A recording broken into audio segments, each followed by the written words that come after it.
Suami Prarmanku ternyata Sultan. Bab 430. Kami ingin belajar hidup mandiri, Ma.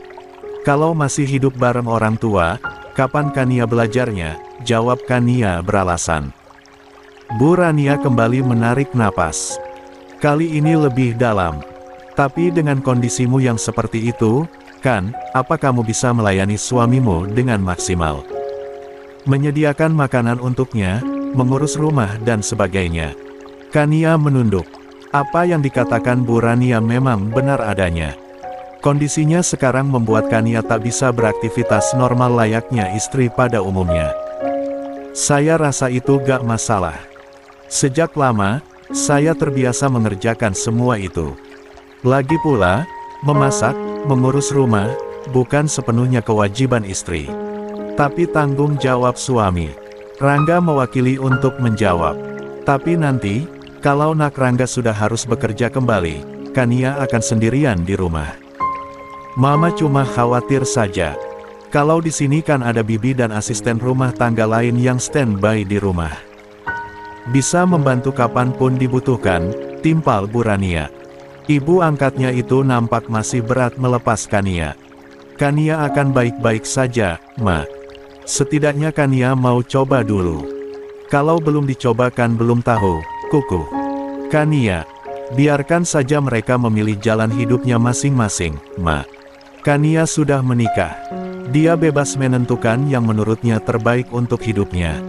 Yang membuatnya nyaman dan bahagia. Tugas kita sebagai orang tua cuma mendukung dan tetap mengawasi. Pak Amar yang baru saja muncul ikut berkomentar. Ia meletakkan tas kerja lalu duduk di sisi Bu Rania yang masih terlihat cemas. Wajar, karena dalam pandangan Bu Rania, kondisi Kania dan Safina berbeda. Safina normal sedangkan Kania memiliki kekurangan.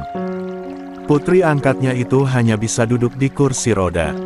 2. Setelah diskusi dengan Pak Amar dan Bu Rania, Kania akhirnya diizinkan tinggal di rumah Rangga. Tapi malam itu, mereka menginap dulu di rumah kedua orang tuanya sekalian beres-beres barang yang akan dibawa. Selain Rangga dan Kania, Safina dan Aldi pun diminta datang oleh Bu Rania agar mereka berkumpul. Apalagi setelah menikah, kedepannya kedua anaknya itu akan disibukkan dengan keluarganya masing-masing. Ma, Safina memelpot Bu Rania begitu datang. Kania sudah di sini. Lanjutnya, sudah. Dia ada di kamarnya, jawab Bu Rania. Cucu mama gimana kabarnya? Bu Rania mengusap lembut perut Safina yang mulai terlihat sedikit perubahan. Alhamdulillah, Ma, mulai lahap lagi makannya.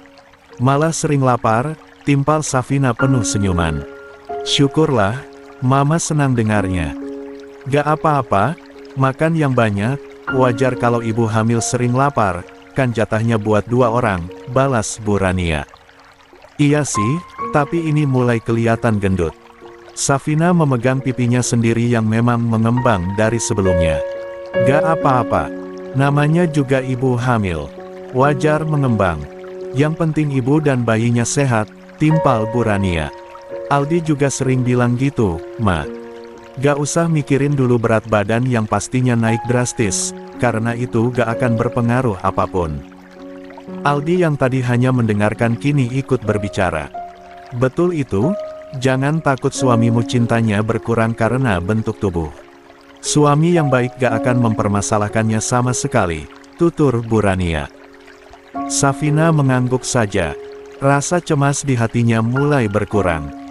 Selama ini dia sering mendengar bahkan melihat sendiri para istri yang dikhianati suaminya di saat mengandung. Dan itu membuat hati Safina diliputi kecemasan. Meski ia yakin kalau suaminya bukan tipe seperti itu. Sudah, ibu hamil itu jangan banyak pikiran. Harus selalu happy. Bu Rania merangkul pundak Safina dan mengajaknya ke dalam rumah. Tuh, Papa sudah nungguin. Lanjutnya sembari menunjuk Pak Amar. Sayang, Pak Amar mendekati dan mengecup kening putrinya itu. Rindu itu begitu terlihat dari sorot matanya padahal baru kemarin mereka bertemu. Ngopi, Di, tawar Pak Amar pada menantunya itu. Boleh, Pak. Aldi mengangguk. Menghargai tawaran ayah mertuanya. Sekalian ngobrol-ngobrol di belakang, balas Pak Amar. Aldi tersenyum, lalu melangkah mengikuti Pak Amar menuju taman. Kebiasaan jika dirinya berkunjung ke 3 sana, mamanya Safina sudah terus-terusan nanyain kapan cari rumah. Sepertinya sudah gak sabar mau kasih hadiah buat cucunya, kata Pak Amar. Aldi tersenyum. Ia mengerti, kedua orang tua Safina menginginkan yang terbaik untuk sang putri. Safina pernah bilang, katanya masih betah tinggal di rumah yang sekarang. Mungkin karena kecil jadi gak repot merawatnya, ungkap Aldi. Kalau pindah nanti sekalian cari asisten rumah tangga juga. Kasian kan nanti mah pasti repot sama anak. Lagi pula kalau kehamilannya semakin besar, jangan sampai kecapean dengan urusan pekerjaan rumah, timpal Pak Amar. Iya, Pak. Saya juga udah sering tawarkan asisten rumah tangga tapi katanya belum butuh, balas Aldi. Ya sudah. Sekarang gimana Safina aja dulu, timpal Pak Amar. Oh iya. Kamu juga kan sudah hampir setahun bekerja, nanti Papa rekomendasi naik jabatan. Tapi, Pak, apa itu gak akan menimbulkan kecemburuan sosial? Dari karyawan lain yang sudah lebih lama bekerja, tanya Aldi tak enak hati. Kamu itu menantu Papa. Dan menantu itu sama seperti anak sendiri. Kalau bukan anak, siapa lagi yang akan meneruskan usaha Papa?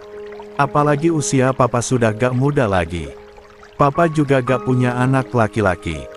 Jadi pilihannya ya kamu sama Rangga, beber Pak Amar. Bukan sekarang, tapi kedepannya pasti. Makanya pelan-pelan dari sekarang Papa naikin jabatannya. Biar nanti pas waktunya gak kaget dan sudah mahir di semua bagian. Aldi mengangguk mengerti. La juga tahu sejak awal, menikahi seorang putri pengusaha harus siap-siap untuk menjadi penerusnya. Meski menurutnya itu adalah hal berat. Azan maghrib yang berkumandang menyudahi obrolan sepasang menantu dan mertua tersebut. Mereka pun sama-sama bersiap untuk salat maghrib. Mumpung lagi ngumpul, salatnya berjamaah ya, kata Pak Amar. Iya, Pak. Aldi ajak Safina dulu, timpal Aldi seraya berjalan menuju kamarnya. Pak Amar juga tak lupa mengajak Rangga. Mengetuk pintu kamar Kania. Rangga, kita salat berjamaah ya. Tuturnya. Siap, Pak. Kalau sudah siap, saya nyusul, balas Rangga. Pak Amar dan Bu Rania berjalan lebih dulu ke musola rumah. Lalu datang Safina dan Aldi. Rangga belum ada ya. Pak Amar menengok ke arah pintu musola. Bersamaan dengan itu, Rangga muncul sambil mendorong kursi roda Kania. Kania sendiri sudah rapi dengan mukenanya.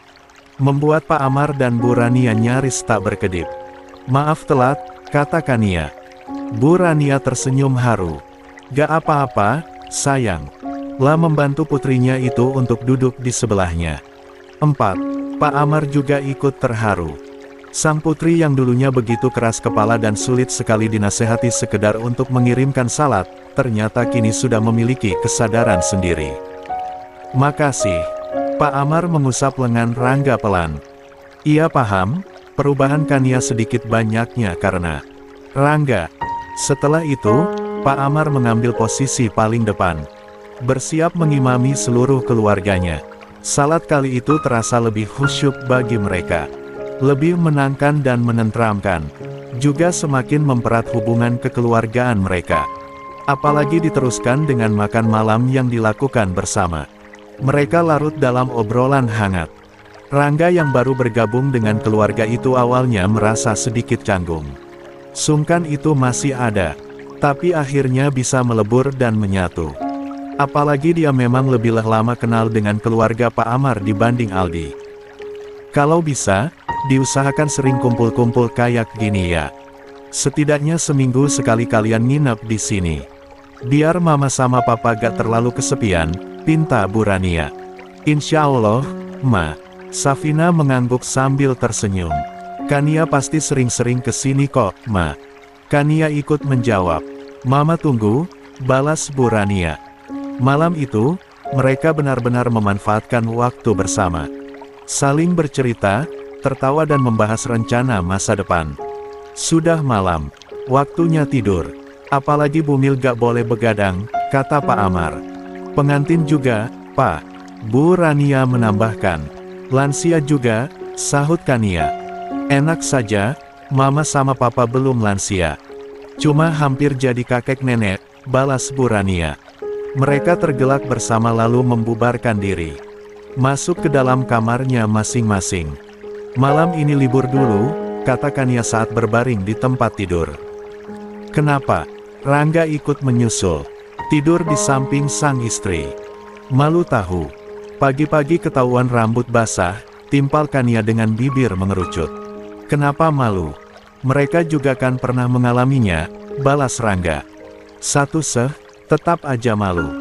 Kania memukul gemas lengan sang suami. Rangga terkekeh gemas. Lalu menarik badan Kania agar semakin mendekat dan mendekapnya erat. Kalau gitu malam ini kita tidur saja.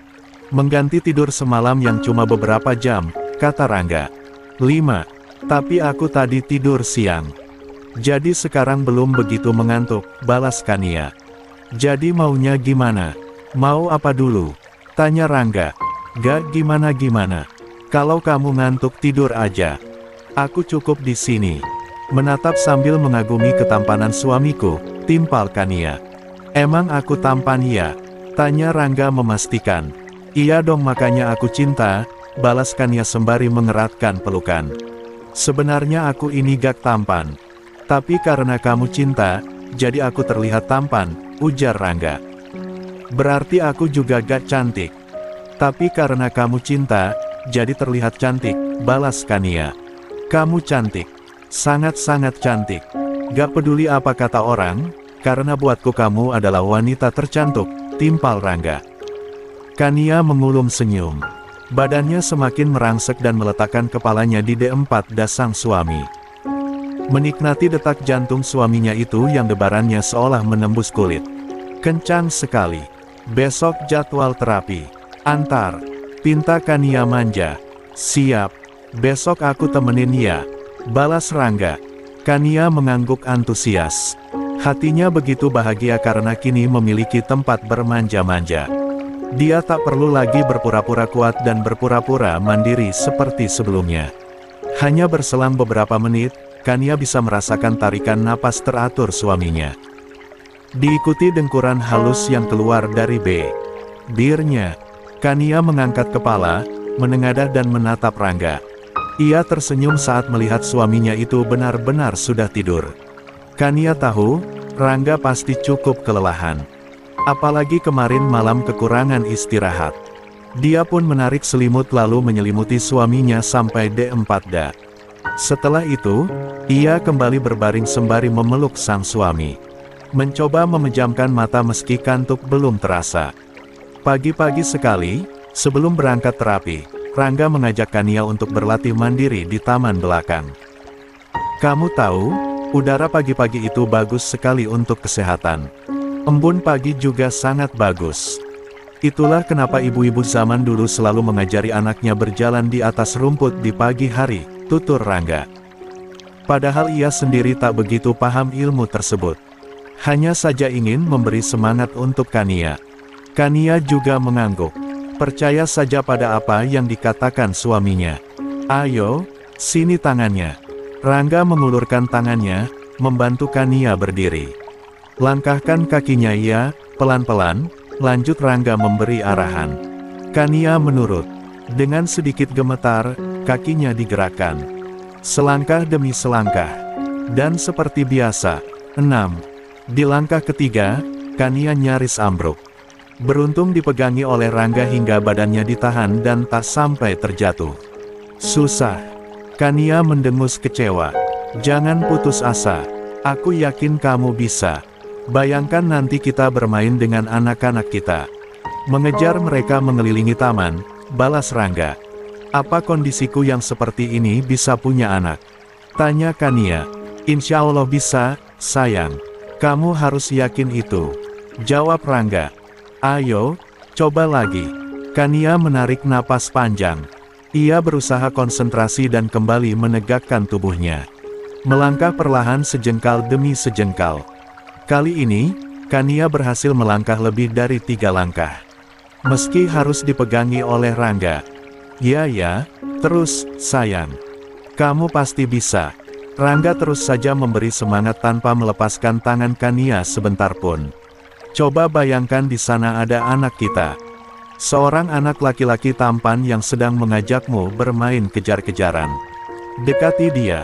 Rangga terus saja mensugesti pikiran Kania agar termotivasi. Sembari tersenyum, kaki Kania berhasil terus melangkah. Membayangkan di hadapannya ada anak kecil tampan yang wajahnya perpaduan dirinya dan Rangga sedang tertawa sambil berlari-lari. Di atas sana, dari balkon kamar, Aldi ternyata sedang memperhatikan mereka. Bibirnya melengkungkan senyuman melihat kebahagiaan Kania kini sudah kembali. Rasa bersalah di hatinya perlahan pergi. Dia meyakini jika Rangga memanglah jodoh terbaik yang dikirim Tuhan untuk Kania. Kenapa? Kok senyum-senyum? Safina menghampiri. Bergelayut manja di lengan Aldi. Aku lega aja melihat Kania sudah menemukan orang yang tepat. Yang bisa mengobati hatinya sampai benar-benar sembuh. Bahkan aku lihat dia jauh lebih bahagia dari sebelum-sebelumnya, timpal Aldi apa adanya. Semoga ini juga bisa membuat kita semakin bahagia. Tak dihantui lagi rasa bersalah seperti yang selama ini dirasakan. Karena aku juga yakin, kamu jodoh sekaligus istri terbaik yang dikirimkan Tuhan untukku, lanjut Aldi sembari memeluk Safina. Mengusap perut sang istri di mana benih dirinya sedang tumbuh di sana. Terima kasih juga karena telah menabrakku, timpal Safina diakhiri kekahan pelan. Kecelakaan yang semula dianggap musibah ternyata mendatangkan banyak sekali berkah. Aldi tertawa pelan mendengarnya. Ada ya orang yang bahagia setelah ditabrak? Ada dong. Semoga setelah ini kita benar-benar bahagia. Begitu juga dengan Kania dan Rangga. Semoga dia juga segera hamil biar barengan, harap Safina. Amin. Aldi langsung mengaminkan. Matanya kembali tertuju pada Kania yang masih belajar berjalan ditemani Rangga sembari sesekali tertawa bahagia. Tawa yang benar-benar menunjukkan kebahagiaan. Bukan tawa penuh kepura-puraan. 7. Hari memang masih cukup pagi kala itu. Matahari juga baru muncul malu-malu. Belum begitu menyorot. Tak heran, Safina dan Aldi masih berada di dalam kamar. Biar bibi yang masak. Kamu istirahat. Apalagi kamu sedang hamil. Itu yang selalu dikatakan Bu Rania jika melihat Safina yang hendak pergi ke dapur. Sejujurnya ia tak betah jika tak beraktivitas. Hanya saja ibunya itu seolah tak pernah memberinya izin. Mumpung di sini, pokoknya istirahat saja. Kecuali kalau di rumah sendiri, terserah mau ngapain. Asal jangan sampai kecapean. Jangan sampai cucu mama kenapa-kenapa. Bu Rania melanjutkan dengan tegas. Makanya Safina memilih diam saja di kamar. Menemani Aldi yang baru akan mandi dan bersiap-siap bekerja. Mau mandi sekarang, sayang? Tanya Aldi. Lah sudah mengalungkan handuk di lehernya. Baru saja beranjak dari balkon. Enggak, nanti aja, balas Safina. Lah sedang menyiapkan baju kerja untuk Aldi. Kangen banget mandi bareng sama kamu. Rasanya sudah lama. Aldi malah memeluk Safina dari belakang. Menyesap aroma wangi dari sampo yang masih menempel di rambut panjang sang istri. Safina mengulum senyum, lalu berbalik hingga posisi wajah keduanya kini saling berhadapan. Jangan di sini. Nanti ada yang ketuk pintu, balas Safina dengan pipi memerah. Terus di mana? Aldi kembali meraih pinggang sang istri. Menariknya hingga membentur tubuhnya sendiri. Di rumah. Safina menyahut pelan. Malu-malu. Aldi malah tertawa kecil. Di rumah mana bisa. Kamar mandinya kecil. Gak ada bathtub sama shower juga. Yang ada cuma gayung. Emang mandi bareng harus selalu di bawah guyuran air shower ya? Yang penting kan kena air. Sama-sama aja, timpal Safina. Cek, gak seru. Gini aja. Nanti kalau ada waktu libur agak panjang, gimana kalau kita baby moon? Nikmati waktu berdua sebelum bertiga sama baby kita nanti, usul Aldi. Safina mengangguk setuju. Boleh. Aldi tersenyum cerah. Selama beberapa bulan ke belakang, dia memang sering puasa di malam hari. Tentu karena kondisi Safina yang tak terlalu sehat saat trimester pertama kehamilan. La memang bahagia menanti kelahiran buah hatinya itu. Tapi ia juga rindu mengulang malam-malam panjang yang penuh kehangatan bersama sang istri.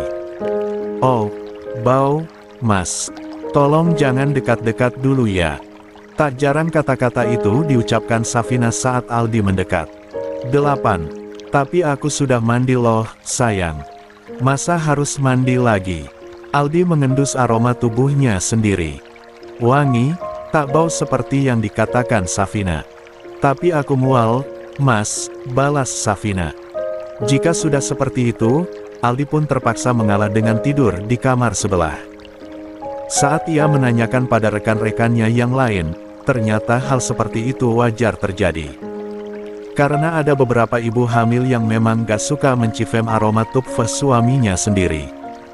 Dan masa-masa itu, kini perlahan pergi. Safina mulai beranjak normal. Sudah jarang lagi mual dan muntah.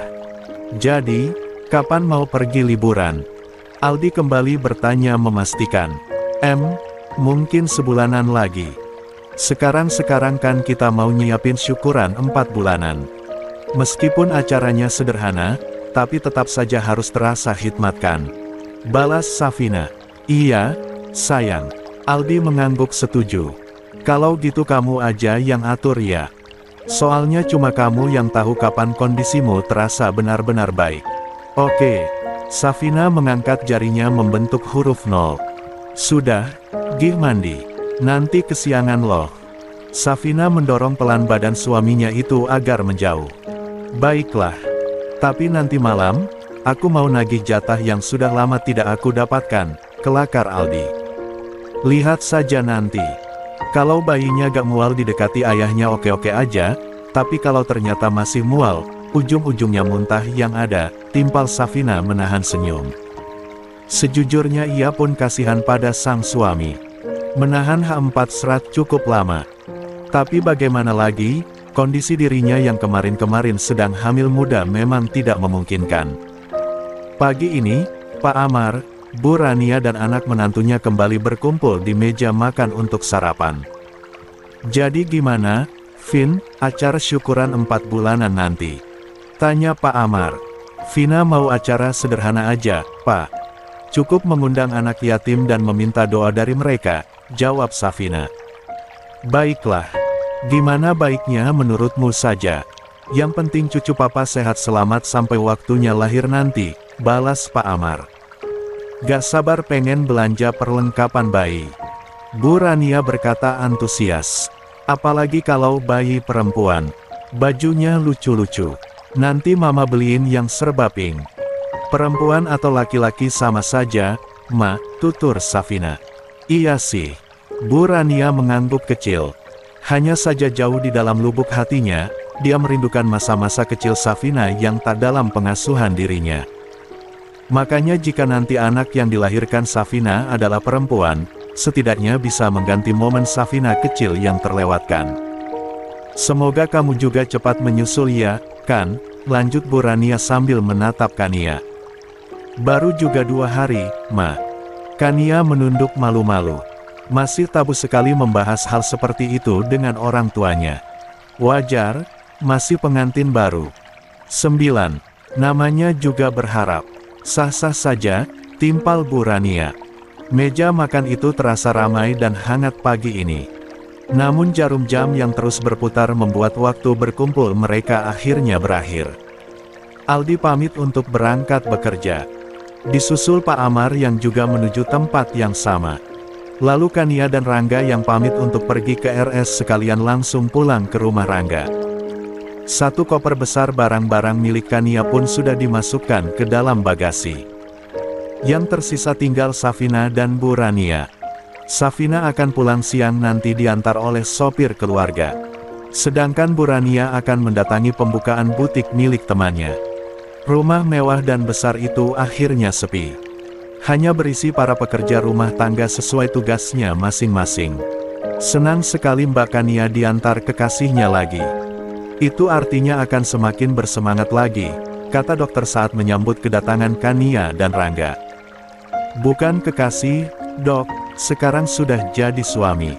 Kania langsung mengklarifikasi. Jadi kalian sudah menikah. Kalau begitu selamat. Dan itu artinya semangat Mbak Kania untuk sembuh harus lebih kuat lagi, timpal dokter. Kania mengangguk cepat, lalu menatap Rangga penuh senyuman. Begitupun Rangga yang membakar dengan senyuman serupa. Benar saja, seperti prediksi dokter tadi, Kania mengalami banyak kemajuan. Jika biasanya kakinya hanya mampu melangkah 3 langkah kecil saja, kini sudah bertambah.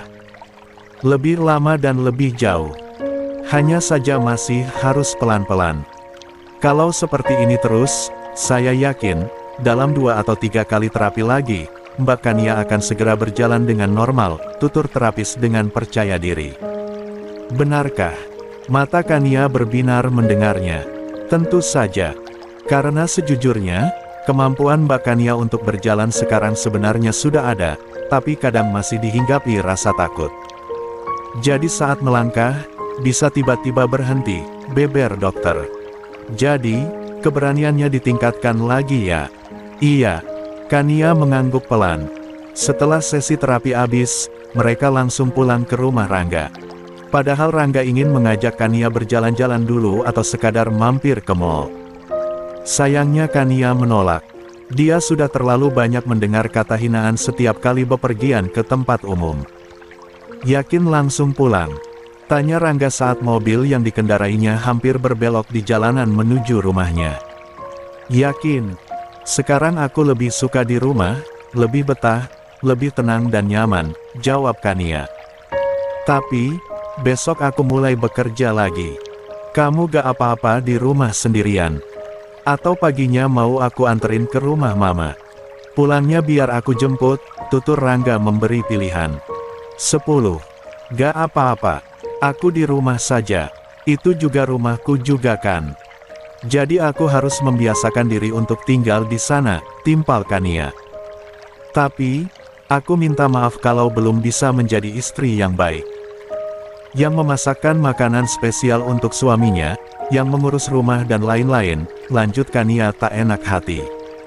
Gak apa-apa, sayang. Gak perlu dibikin repot. Makan kan bisa beli. Atau aku yang masak juga gak masalah. Aku sudah biasa. Kalau ditemenin wanita cantik selama di rumah, baru itu belum biasa. Itu terlalu istimewa, timpal Rangga dengan senyum merekah. Mulai-mulai. Mentang-mentang semalam gak dapat jatah, kepalanya mulai omes, kelakar Kania. Ya gimana ya? Namanya juga pengantin baru, balas Rangga seiring mobil yang berhenti di depan rumah sederhana miliknya. Begitu masuk, Rangga langsung melancarkan aksinya. Buru-buru banget. Kan bisa nanti malam, kata Kania. Besok aku mulai bekerja. Jadi kapan lagi bisa bergerak siang hari kayak gini, jawab Rangga. Kania menahan senyum. Lalu pasrah saja saat suaminya itu kembali meminta jatahnya. Malam ini, hujan gerimis turun. Untuk pertama kalinya, Kania tidur di rumah Rangga. Masih merasa asing, tapi dia ingin belajar terbiasa. Meski sesekali pikirannya mengingat kamar yang sudah ditempatinya sejak kecil. Belum tidur. Rangga yang merasakan pergerakan tubuh istrinya, membuka mata yang tadi sempat terlelap. Kania memang belum tidur. Jadi dia sering bergonta-ganti posisi, dari menyamping, terlen 4 nanogram, hingga tengkurap. Sesekali ia juga memeluk Rangga tapi kemudian dilepasnya lagi. Belum. Gak tahu kenapa gak ngantuk, jawab Kania. Kenapa? Lapar. Mau aku bikinkan sesuatu? Tadi kan kita makan malamnya lumayan sore, takutnya kamu lapar lagi, tawar Rangga. Kania menggeleng. Gak usah. Ini udah mau larut malam. Tidurlah lagi. Kan besok harus bekerja. Kalau kamu mau sesuatu, gak apa-apa aku bikinkan dulu. Nanti bisa lanjut tidur, kukuh Rangga. Enggak, beneran. Kania tetap menolak. Ya sudah. Tapi kamu juga tidur ya. Sini aku peluk. Rangga menarik pelan TV Kania dan mendekapnya. mengusap-usap punggung istrinya itu lembut. Kania mengulum senyum. Wajahnya yang terasa menghangat, ia sembunyikan di D4 bidang sang suami. Matanya yang semula masih terbuka lebar, dipaksa menutup dan berusaha untuk tidur.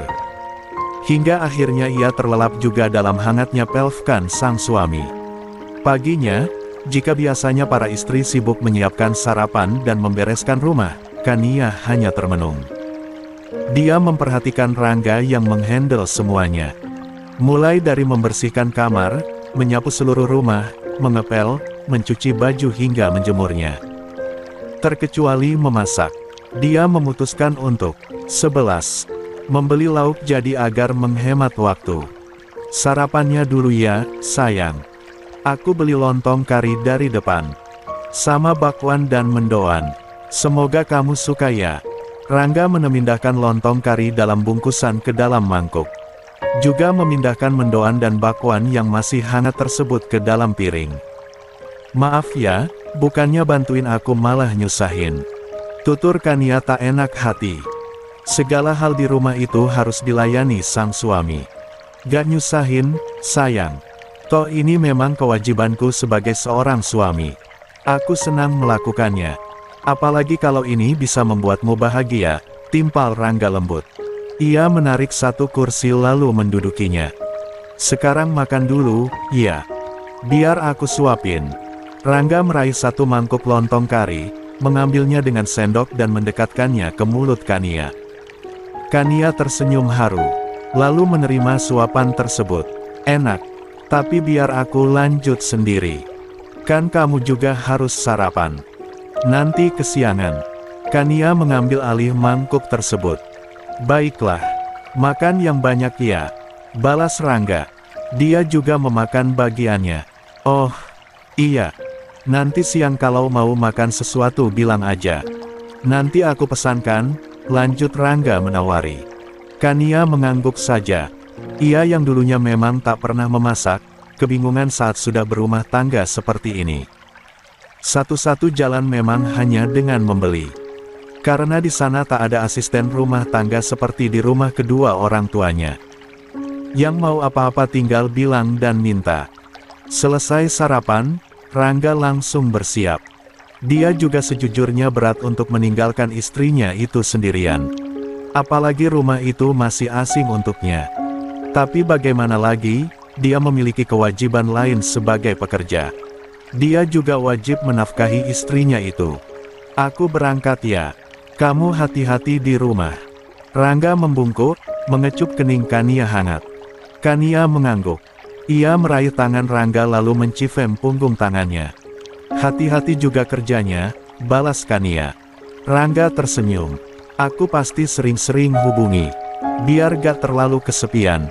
Yang penting gak mengganggu pekerjaan. Kania mengingatkan.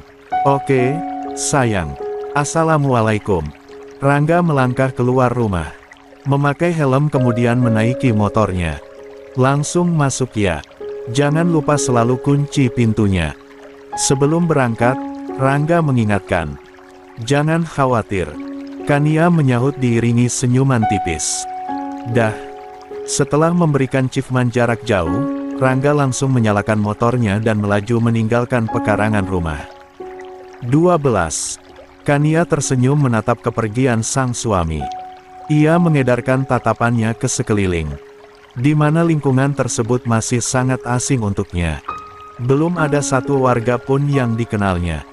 Bahkan ia dan Rangga belum sempat memberi laporan pada perangkat RT setempat. Setelah kepergian Rangga, tak ada yang bisa dia lakukan selain bermalas-malasan. Menonton TV atau bermain ponsel menjadi satu-satunya hiburan. Sesekali, ia belajar jalan sendiri dengan cara berpegangan pada dinding. Lumayan berhasil, meski harus pelan-pelan dan hati-hati. Sore ini, hujan turun dengan sangat deras. Di rumahnya, Kania menatap keluar dari gorden yang dia singkap. Memperhatikan rintik demi rintik air hujan yang mengguyur. Langit di atas sana pun begitu pekat. Seolah malam telah datang padahal baru petang. Kasihan suamiku. Dia pasti kehujanan, gumam Kania. Harusnya tadi dia bawa mobil saja, lanjutnya menyesalkan. Dering ponsel yang mengalun membuat Kania sedikit tersentak. Ia lekas mengambil benda pintar yang ada di atas meja tersebut lalu menggeser layar untuk menerima panggilan. Sayang, sepertinya aku pulang telat. Jalanan di sini tergenang air. Kalau dipaksakan takutnya malah mogok di jalan. Maaf ya, kata Rangga di ujung sana. Iya, gak apa-apa. Tunggu hujannya agak reda dulu aja, balas Kania. Oke, hati-hati ya, timpal Rangga. Panggilan pun berakhir. Kania kembali meletakkan ponselnya. Sendirian saat sedang hujan deras seperti itu, membuatnya sedikit takut. Ingin menyalakan TV atau bermain ponsel juga khawatir karena petir sesekali menyambar. Sebaiknya aku tunggu Rangga di kamar saja sambil rebahan, gumam Kania. Ia hampir saja mengayuh kursi rodanya menuju kamar saat mendengar pintu rumahnya diketuk. Siapa yang datang hujan-hujan begini? Gak mungkin Rangga karena dia baru saja menelepon. Kania kembali bergumam. Lah mengayuh kursi rodanya mendekati pintu. Lalu mengintip keluar dari celah gorden. Sayangnya, sosok tersebut tak terlihat karena berdirinya sedikit jauh dari jendela. Pintu kembali diketuk. Kali ini lebih kencang. Siapa? Teriak Kania. Tak ada jawaban. Hanya guyuran air hujan yang masih terdengar. Namun ketukan di pintu kembali terjadi. Kali ini bahkan seperti gedoran. 13. Tak ada jawaban dari orang di luar sana, Kania memilih untuk tak membukanya. Mbak, suara ketukan selanjutnya barulah diikuti suara seorang wanita. Kania sendiri tak tahu siapa, karena belum mengenal satu orang pun di sana. Kania menghela napas lega. Ia pun memutuskan untuk membuka kunci lalu pintu pun terbuka. Di luar sana, seorang wanita parubaya berdiri sambil memegang rantang makanan. Dia tersenyum ramah. Maaf ganggu hujan-hujan begini. Saya tetangganya Nak Aldi. Rumah saya yang itu, yang persis di samping rumah ini, tutur wanita tersebut. Kemarin-kemarin saya mendengar kabar kalau Nak Aldi akan menikah. Dan tadi pagi saya melihat Mbak. Mau langsung menghampiri tapi sungkan kalau dengan tangan kosong. Kebetulan sore ini saya bikin bubur kacang hijau banyak. Sekalian saya kirimin ke sini soalnya ingat banget kalau Nak Aldi suka bubur kacang hijau dari kecil. Panjang lebar wanita tersebut menerangkan. Ia juga mengulurkan rantang makanan pada Kania. Repot-repot sekali, Bu. Saya jadi gak enak. Padahal saya juga belum sempat memperkenalkan diri pada warga sini. Maklum, masih repot. Mas Aldi juga harus sudah mulai bekerja lagi, balas Kania. Gak repot. Saya sudah bertetangga dengan Nak Aldi sejak lama. Sejak dia masih kecil, timpal wanita tersebut. Syukurlah. Saya ikut senang kalau Mas Aldi dikelilingi orang baik, sahut Kania. Oh, iya, nama saya Kania, Bu. Saya istrinya Mas Aldi. Kania mengulurkan tangannya. Bersalaman dengan takzim dan ramah. Saya Bu Hana. Kalau butuh bantuan apa-apa jangan segan ya, kata wanita parubaya yang mengenakan jilbab instan lebar tersebut. Iya, Bu, terima kasih. Terima kasih juga untuk buburnya, balas Kania. Sama-sama. Kalau gitu saya permisi. Sebentar lagi maghrib, tukas Bu Hana. Kania mengangguk sopan. Dia memperhatikan tetangganya itu berlari cepat menuju rumahnya. Hari memang masih hujan. Langit juga semakin gelap. Saat akan menutup pintu depan, mata Kania sempat melebar melihat seseorang yang sedang berjalan dengan tergesa menuju teras. Lah buru-buru memundurkan kursi rodanya. Hendak menutup pintu dengan cepat. Namun dia kalah cepat dari Andi yang terlanjur berdiri di depan pintu. Kakinya terulur menahan daun pintu agar tidak ditutup. Mau apa kamu kesini? Kita gak ada urusan apapun, tanya Kania ketus. 14. Tentu saja aku ada urusan, balas Andi dengan senyum menyeringa. Aku sibuk. Gak punya waktu untuk berurusan denganmu. Kania kembali menyahut sinis. Sibuk apa? Memarengnya apa yang bisa dilakukan cewek C4 chat kayak kamu? Ejek Andi. Safina menarik napas panjang diam-diam. Meredam emosi yang mulai merayap. Pergilah. Kalau tidak aku akan teriak. Ancam Kania. Teriak saja. Memangnya siapa yang akan dengar? Suamimu saja masih di tempat kerjanya, tantang Andi. Mata Kania sempat melebar. Ia berpikir kenapa laki-laki di hadapannya tahu tentang Rangga yang belum pulang. Jangan heran begitu. Aku tuh tahu semua tentang dirimu. Kamu yang ditinggal pacar menikah dengan saudaramu sendiri. Kamu yang sebenarnya hanya anak pungut Pak Amar yang diambil dari panti yang sama dengan suamimu itu. Aku tahu di mana suamimu bekerja. Pokoknya aku tahu, beber Andi gamblang.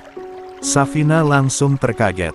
Jantungnya tiba-tiba berdebar kencang, ketakutan mulai menghampiri jiwanya. Jika sudah nekat mencari tahu tentang kehidupan pribadi, berarti laki-laki di hadapannya bukan orang sembarangan. Lalu apa maumu sekarang? Tanya Kania memberanikan diri. Mauku. Andi terkekeh pelan. Kamu tahu, persaingan bisnis sekarang sulit sekali. Harus sikut sana sikut sini biar berhasil. Itu pun belum tentu bertahan. Itulah sebabnya aku mendekati Pak Amar yaitu papamu. Karena jika aku berhasil menikahimu, otomatis usahaku juga akan ikut terangkat. Bisnisku juga akan ikut dikenal. Sayangnya rencana terbaikku itu gagal karena cewek sok jual mahal sepertimu. Udah cacat, malah milih laki-laki kere macam suamimu itu. Lihatlah, tinggal pun di rumah seperti ini. Sangat-sangat tidak pantas untuk ditinggali oleh anggota keluarga Pak Amar, lanjutnya memaparkan. Sekarang sudah terlanjur. Aku sudah menikah. Jadi pergilah. Jangan ganggu hidupku dan suamiku. Tutur. Kania. Belum terlanjur. Nasi yang sudah menjadi bubur saja masih bisa dinikmati. Tinggal ditambah keempat cang goreng, kerupuk, lalu dimakan dengan cara yang berbeda, balas Andi seraya menatap Kania lekat. Ma maksudnya? Kania bertanya dengan suara bergetar. Maksudnya aku akan cari cara lain agar bisa memilikimu, jawab Andi. Dia melangkah melewati pintu lalu menutup pintu tersebut. Melihat itu, mata Kania melebar dengan jantung berdebar. Kenapa kamu tutup pintunya? Buka gak? Pekik. Kania. Tentu saja harus aku tutup agar gak ada orang yang melihat pergulatan panas kita, balas Andi dengan senyum menyeringai. Jantung Kania semakin berdebar. Keringat mulai muncul di beberapa bagian tubuhnya. Rasa takut semakin menebal di hatinya. 15. Jangan macam-macam. Kamu lupa kalau papaku adalah pengacara ternama. Kania mengacungkan telunjuknya. Aku tidak lupa. Tapi dengan cara merenggut kehormatanmu sambil merekamnya, aku akan memiliki alat untuk membuat papamu itu jadi boneka. Aku akan menyuruhmu bercerai dari suamimu lalu kamu menikah denganku. Kalau tidak, maka video itu akan tersebar, beber Andi dengan liciknya.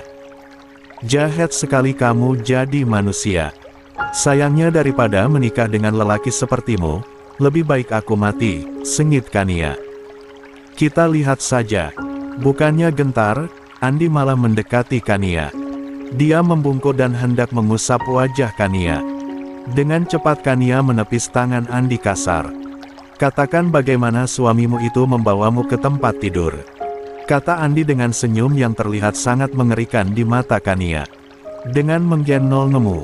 Lanjut Andi yang nyaris berjongkok di hadapan Kania. Jangan macam-macam. Kania berteriak. Tolong. Ia semakin mengeraskan suaranya. Andi malah tertawa. Bahkan suara hujan di luar sana lebih kencang dari suaramu. Lalu siapa yang akan mendengarmu? Di saat Andi tertawa seperti itu, tiba-tiba Kania bisa menggerakkan kakinya dan menendang Andi hingga terjengkang. Setelah itu, dia buru-buru bangun dari kursi roda dan melangkah menuju kamar. Sayangnya belum sampai, kakinya keburu gemetar dan ambruk di lantai. Tentu hal itu memicu tawa Andi semakin menjadi. Cewek C4 chat sok-sokan mau kabur. Andi mendekat, lalu menarik TV Kania dan meni sigaretnya ke atas tempat tidur. Sekuat apapun perlawanan Kania, seolah tak ada artinya. Diam. Pasrah lebih baik daripada terus berontak. Yang ada tenagamu habis dan itu membuatku semakin leluasa untuk membolak-balik dirimu. Hardik Andi kesal karena Kania yang terus meronta. Lepas. Tidak. Jangan lakukan. Kania masih mencoba memukul, mengempatkan atau menempat mbak laki-laki itu. Sayangnya tenaganya nyaris habis. Apalagi kedua tangannya kini ditahan Andi. Tidak. Tolong. Kania terus melengos ke kiri dan ke kanan saat Andi mulai mengendus wajah Kania.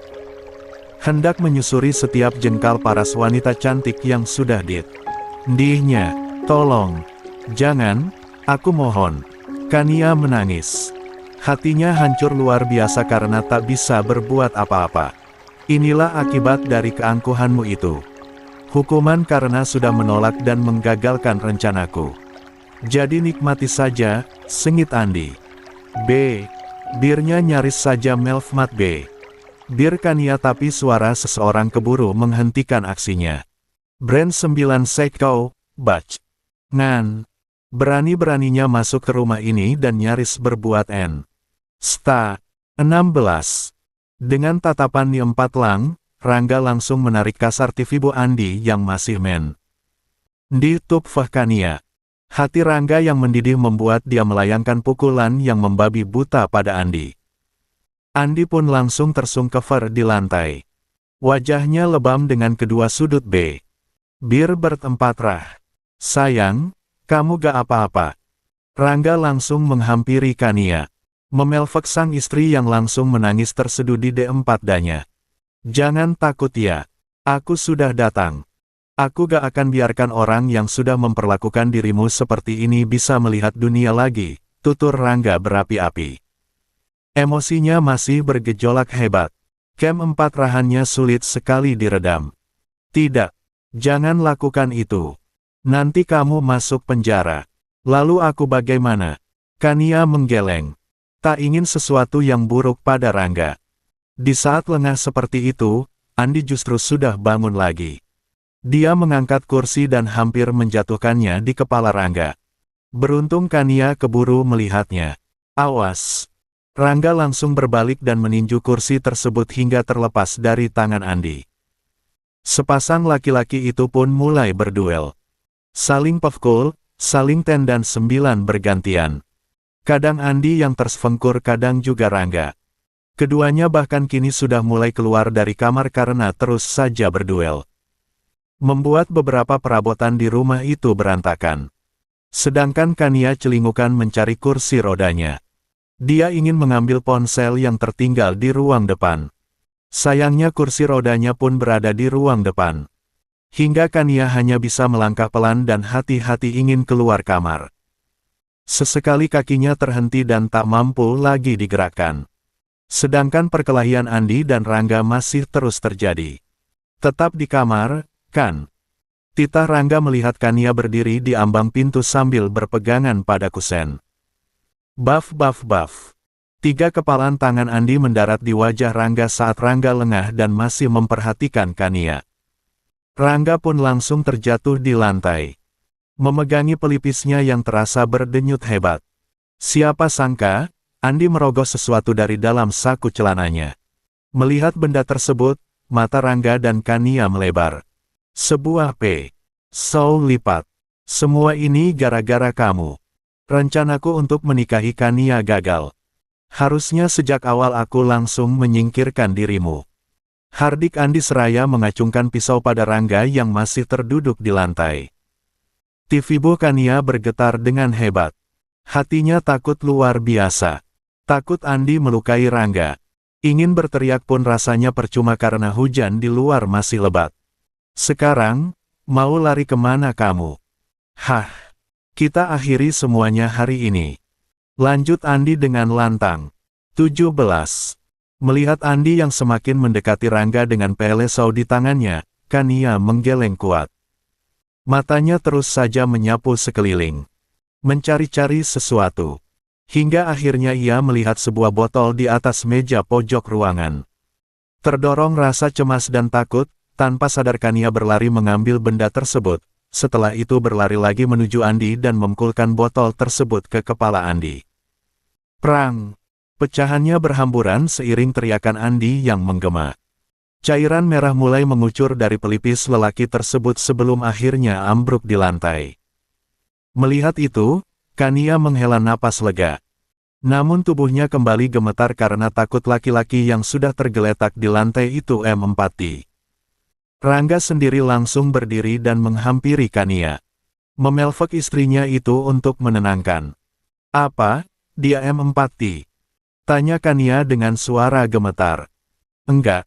Dia cuma gak sadarkan diri," jawab Rangga setelah mengecek denyut nadi Andi. "Kita telepon polisi.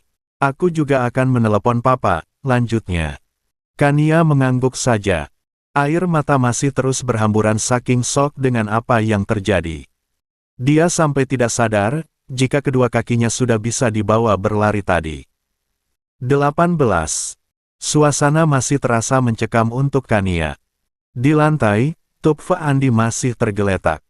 Sedangkan di luar, hujan mulai sedikit mereda namun suara petir masih sesekali terdengar. Kania yang masih shock dan ketakutan terus menangis. Tubuhnya masih gemetar dengan jantung berdebar. Beruntung Rangga terus mendekapnya. Diiringi bisikan agar Kania merasa tenang. "Sudah ya, gak apa-apa. Semuanya akan baik-baik saja. Aku sudah ada di sini," tutur Rangga.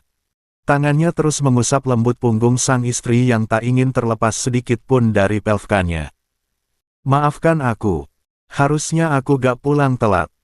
Harusnya aku pulang tepat waktu. Maafkan aku," lanjut Rangga merasa bersalah.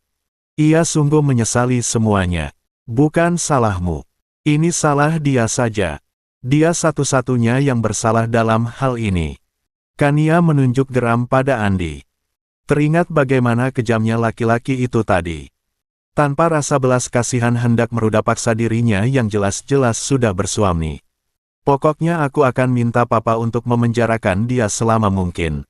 Dia harus dibuat jera atas tindakannya ini. Agar kelak tak ada lagi yang menjadi korban seperti ini," lanjut Kania menggebu-gebu saking marahnya. "Iya, sayang. Dia memang harus menerima hukuman yang setimpal atas kejahatan yang telah dilakukannya," balas Rangga. "Sepertinya kamu masih shock. Aku ambilkan minum ya," tawar Rangga saat merasakan tubuh Kania yang masih gemetar. "Jangan." Kania menarik kembali pelvkan Rangga yang hampir terlepas. "Jangan tinggalkan aku. Aku gak mau sendirian," lanjut Kania. Lah takut tiba-tiba Andi bangkit lagi meski belum ada tanda-tanda pergerakan dari lelaki itu. "Baiklah." Rangga menurut. Keningnya tiba-tiba mengernyit saat menyadari ada sesuatu yang aneh. Dia merasa ada hal yang tak biasa di sekitarnya meski Rangga pun masih kebingungan itu apa. Mata Rangga lalu tertuju pada kursi roda Kania di dekat pintu sana. Kursi roda tersebut kosong karena Kania kini ada dalam pelvkannya. "Berdiri. Sayang, kakimu," kata Rangga saat sadar. Ia menunduk, melihat kaki Kania yang masih berdiri dengan tegak. Kania sendiri sempat tercengang. Dia tak sadar telah menggerakkan kakinya sejak tadi tanpa bantuan kursi roda. "Kakiku. Aku bisa berjalan." Lirih Kania belum terlalu yakin. "Iya, sayang. Lihat, kakimu bisa berdiri begitu lama sejak tadi. Dan tadi, waktu kamu mengambil vas bunga berbentuk botol itu, bukankah kamu lay?" "Aku sempat melihatnya tapi gak sadar saking paniknya," balas Rangga antusias. "Kakiku. Ya Allah kakiku. Benarkah aku sudah bisa berjalan normal? Aku takut ini hanya sementara karena keadaan terdesak," timpal Kania masih diliputi keraguan. 19. Tok tok tok. Rangga. Kania. Suara Pak Amar terdengar di luar sana berbarengan dengan pintu yang diketuk. "Semuanya baik-baik saja kan? Itu Papa. Bukalah pintunya. Ayo coba melangkah," titah Rangga. Kania menarik napas dalam. Dia mengangguk. Melepaskan tangan Rangga lalu mulai melangkahkan kakinya. 1 langkah, 2 langkah, hingga banyak langkah dan akhirnya sampai di depan pintu. Kania pun langsung membukanya. Kania. Pak Amar tercengang melihat Kania. Putrinya itu nampak acak-acakan dengan mata sembab. Saat melihat kakinya, Pak Amar semakin tercengang. Kakimu. Kamu sudah gak pakai kursi roda lagi, kan? Lanjutnya. Ada hal yang lebih penting yang harus Papa ketahui, timpal Kania. Masuklah. Kania melebarkan pintunya. Pak Amar mengangguk lalu melangkah masuk. Dahinya langsung berkerut melihat keadaan rumah yang seperti kapal pecah. Apalagi saat melihat seseorang yang telungkup di lantai di ujung ruangan. Pak, Rangga langsung menghampiri. Rangga, ada apa ini sebenarnya? Tanya Pak Amar. Ia menatap wajah Rangga yang dipenuhi luka lebam dengan lekat. Biar Kania yang cerita, kata Kania. Dia pun menceritakan semuanya dengan suara gemetar. Mendengar cerita Kania, kedua tangan Pak Amar mengepal kuat. Rahangnya mengeras dengan otot-otot leher terlihat tegang. Beraninya dia melakukan hal seperti ini pada putriku. Sungut Pak Amar. Tentu saja ia tak rela. Anak yang Pak Amar besarkan sejak kecil penuh cinta dan kasih sayang justru diperlukan seperti itu oleh orang lain. Maafin Papa, kan? Semua ini gara-gara Papa. Andai Papa tidak pernah mengenalkan dia padamu, andai Papa tidak pernah berniat menjodohkan dia denganmu, semua ini pasti tidak akan terjadi. Papa bersalah, kan? Maafkan Papa, tukas Pak Amar penuh sesal. Ini bukan salah Papa. Niat Papa sudah baik. Hanya saja niat dia yang sejak awal memang tak baik, timpal Kania. Ia tak ingin ayahnya dirasuki rasa bersalah keterusan.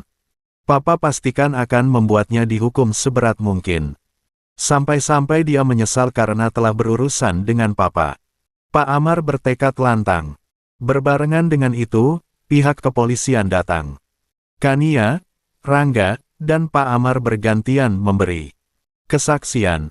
Kami akan bawa dulu tersangka ke RS untuk dilakukan perawatan. Setelah itu, akan langsung dijebloskan ke penjara, tutur polisi. Pastikan selama perawatan dia dalam penjagaan yang ketat. Saya bahkan sanggup membayar khusus agar selalu ada anggota polisi yang berjaga di ruang rawatnya, pinta Pak Amar tegas. Tentu saja, Pak. Itu tugas kami. Anda tidak perlu khawatir. Balas polisi. 20. Andi yang mulai sadar dan meringis kesakitan itu digiring dan dinaikkan ke mobil polisi. Lalu mobil itu pergi dari sana. Kania, pulanglah ke rumah. Kamu harus menenangkan diri, kata Pak Amar. Benar kata Papa, sayang. Pulanglah. Ikut Papa. Aku akan bereskan kekacauan di sini dulu. Nanti nyusul ya. Rangga pun membenarkan. Kania menggeleng. Enggak, Pak. Kasihan Rangga kalau ditinggalin. Aku di sini saja temenin dia. Lagi pula, Andi juga sudah dibawa polisi. Tapi Papa gak tenang, kan? Mamamu juga pasti gak akan tenang, balas Pak Amar. Kalau gitu aku temenin kamu pulang ke rumah Papa ya.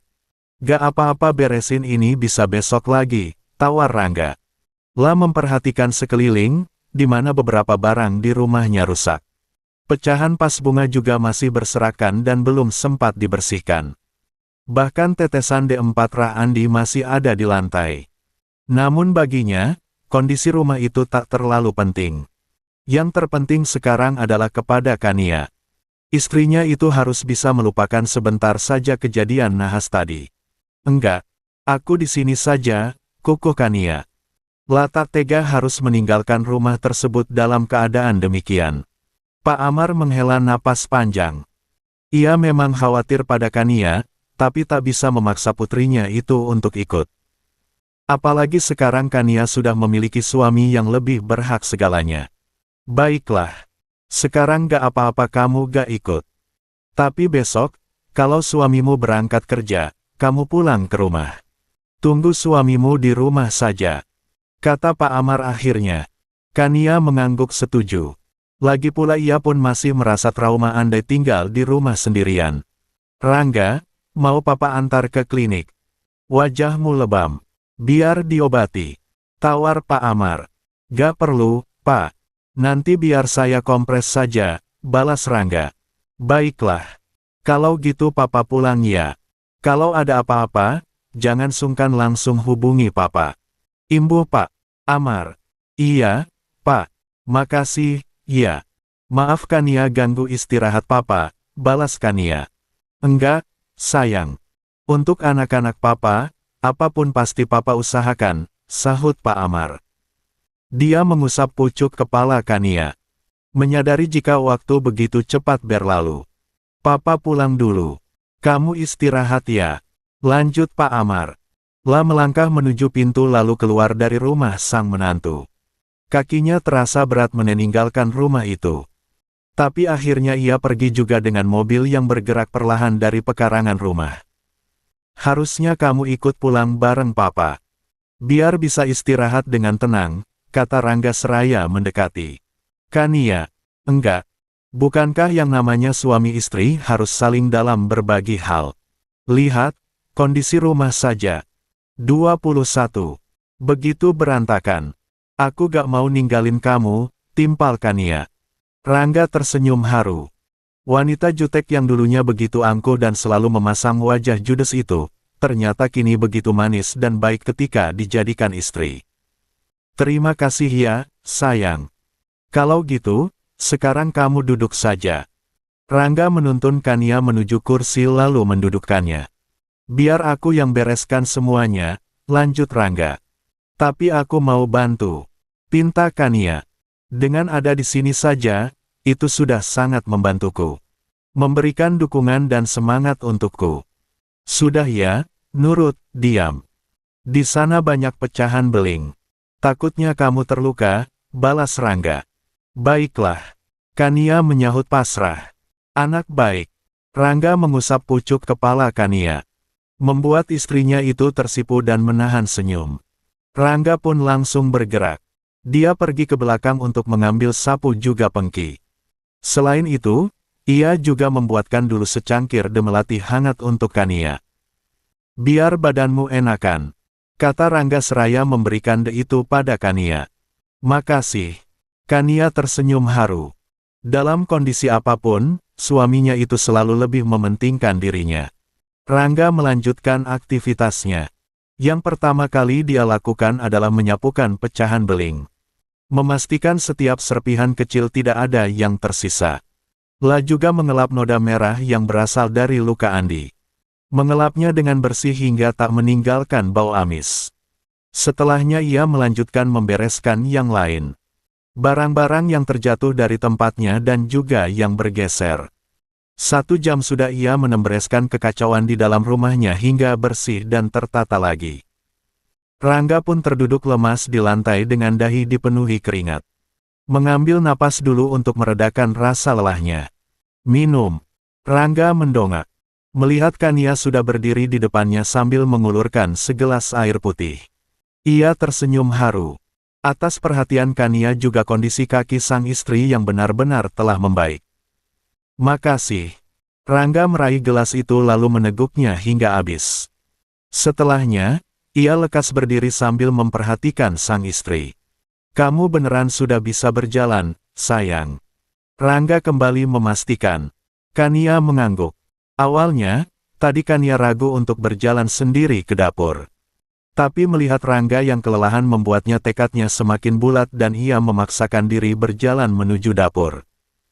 Siapa sangka kalau kakinya ternyata bisa dibawa berjalan normal seperti tadi. Saat membukakan pintu untuk Pak Amar, Kania tak lagi memakai kursi roda. Karena kejadian menyakitkan yang nyaris terjadi padanya membuat Kania tak lagi memiliki keraguan dan ketakutan. Alhamdulillah. Aku senang banget lihatnya. Ternyata dari kejadian tadi ada hikmah baik yang terjadi. Kamu bisa berjalan lagi, kata Rangga penuh senyuman. Selamat ya, sayang.